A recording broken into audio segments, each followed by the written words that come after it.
It's a little brisk this morning, but it's gonna be a beautiful day. Gonna get up into the 70s, 80s. But look at this beautiful. Can't beat this, man. Look at that beautiful sunrise coming out here. Surfers gonna be happy about.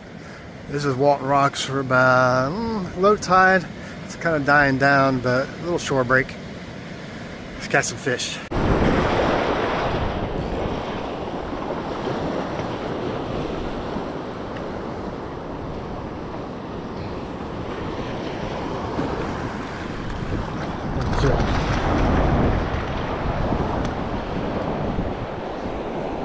That jack right there in the corner of the mouth kind of destroyed the soft rubber bait.